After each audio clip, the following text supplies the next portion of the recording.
from Lake Lucy. Welcome back. It's been a hot minute, I know. Just haven't had much to say, and been enjoying a lot of time by myself and just figuring stuff out. You know, odds and ends, I reckon. So today we're going to be doing a gall, a VR for Jess Piping's 1,000 sub gall. Jess, congratulations, brother. You deserve each and every sub that you got, brother. And there's more and more and more to come, I guarantee you. You are definitely one of the shining stars in this community. And what a great question and an opportunity. So, I don't have a classic car real story. I mean, my first car was a 1970 Chevy Nova, but and I loved that car, by the way. Wish I could have that car back. Uh, but this story here is about a little bit different of a vehicle, I guess you could say, that probably not many people are going to talk about, and that's a fire truck. Being a fireman for 18 years, I learned to drive the brush truck, the utility, and the mini pumper, and they were all great vehicles. The mini was a 5-speed, and the brush truck was a 1974 brush truck, GMC brush truck, and that was cool because I was born in '74, so I thought that was kind of cool to do that. And then the utility was just a truck to get around in. So I finally got Pappy to let me learn how to drive the engine. And it took a lot of convincing. We did 2 walk-arounds. We did tests, sit-down verbal questions, and then we went through the equipment. And he said we would stand at the front or the back of the rig, and he would say, where is this? Where is that? How much water is on it? How much foam is on it? I took a pump class so I could run the pump. Let's see, what else did he ask me? He asked me, like, how much hydri was in the tank? Where do you access the hydri? Where do you fill the hydri? It was insane, the questions I had to go through. And then one day he finally said, hey, take the cone, where's the cones in the engine? So I told him. He goes, okay. He goes, go back to the not the garage, but the tool room, and get cones. So I got cones, and he goes, all right, let's go out and let's set them up. And I thought, oh my gosh, he's gonna let me drive, So we went out, we set them up, and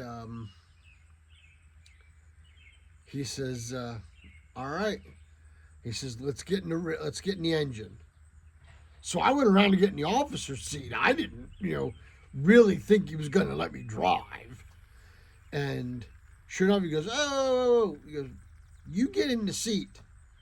So I jumped in the driver's seat, and I was ecstatic. Dude, I was like, it was like giving a 10-year-old back in the day. It was like giving me a quarter and sending me to the candy store. You know what I'm saying? It was insane. I was excited. And the rig was a 1989 E1 Spartan. And I say that because it was an E1, emergency 1 body that was built from the ground up. And the cab was built by a company called Spartan. I'll put a couple pictures of it at the end of the video so y'all can see it.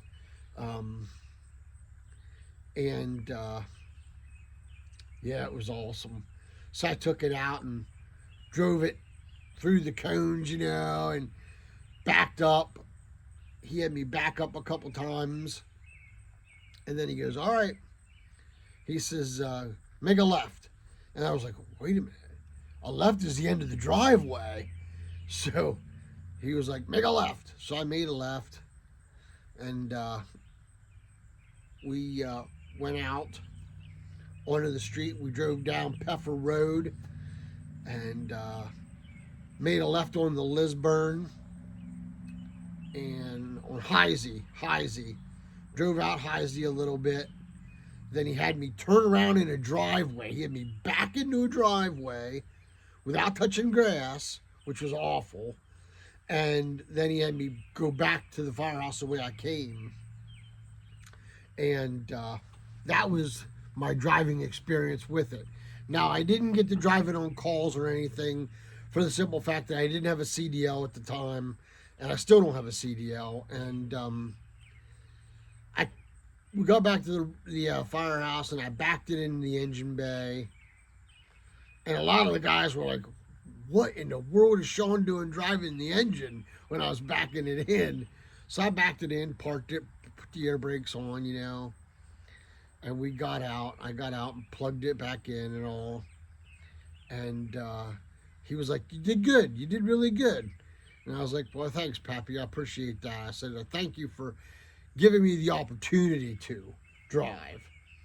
And I said, but I have to be honest, Pappy. I think I'm going to let the driving of the big rigs to the others. And he goes, all right, that's how you feel. I'm like, yeah. I said, I just don't. It's just not me. I'm not that guy. And he's like, all right, that's fair. So that was the end of my driving of the engine. But still, being able to drive that rig was awesome. That engine and I have a lot of memories together. We rode to quite a few fires on that. I got to see a lot of fire off that rig. I got to see a lot of crashes off that rig. I even snuck a couple girls in the firehouse late at night to give them a tour of the firehouse. And the engine was always my favorite. So, but the engine was just awesome. And I really am glad I had the opportunity to drive it. But it really made me realize all the responsibilities with it. I mean, not just the responsibilities of driving that big of a rig, but you got all that weight behind you, so you have to really be aware of being able to slow down and stop. You have to have a really good idea of where you're going. And, the pump, and then also you don't get to go in and fight fire. And that was always what I loved to do. I was a smoke eater. There's rescue cowboys, guys who love to cut cars apart, and there's smoke eaters, and I was always a smoke eater. I mean, granted, I knew how to cut a car apart really well, and when I went over to the 33 house to run, I really got a lot of tool time with the Jaws of Life and the Amcus system, and that was really cool. I could pop a door in about 30 seconds. 30 to 35 seconds I could pop a door. We were that good. And you had to be that good at that house because those guys were all really good at what they did. And you had to earn your way to using that rig. I'm going to be lighting up a cigar here. It's a barber pole. We're going to cut it and light it here real quick as I get more into this story.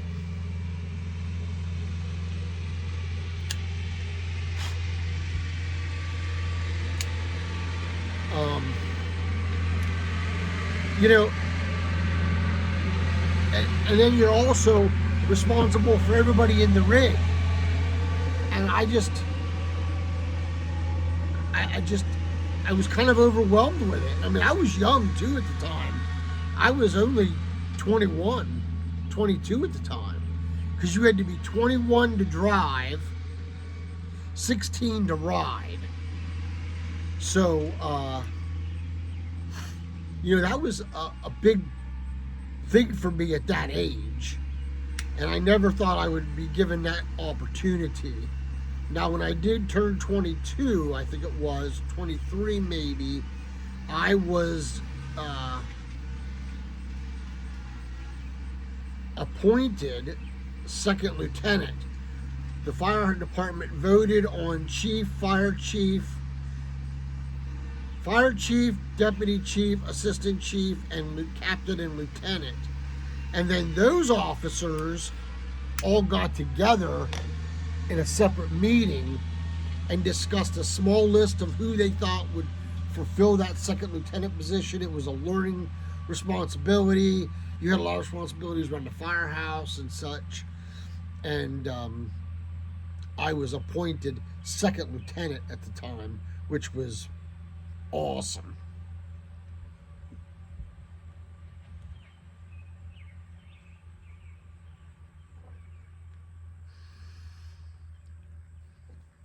Then, of course, also your gear was moved up the rack closer to the door.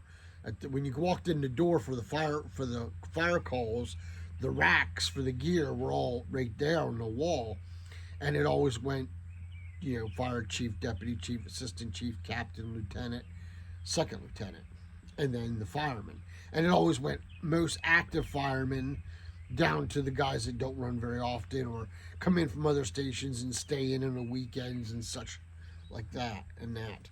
So, but yeah, it was pretty cool, man. To have that opportunity to drive that big rig was really cool.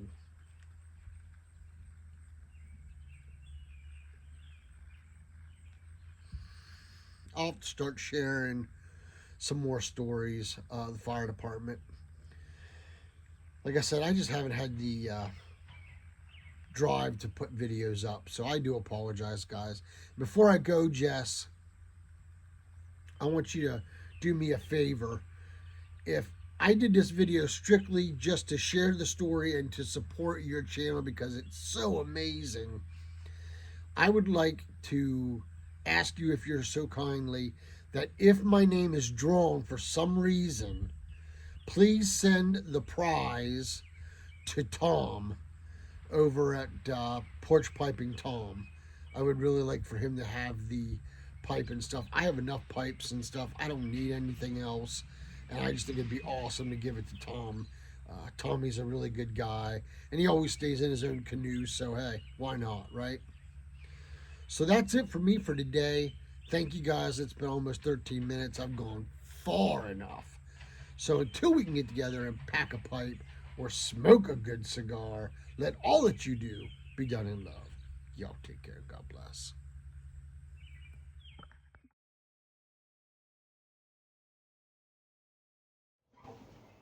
This has been a Porter production.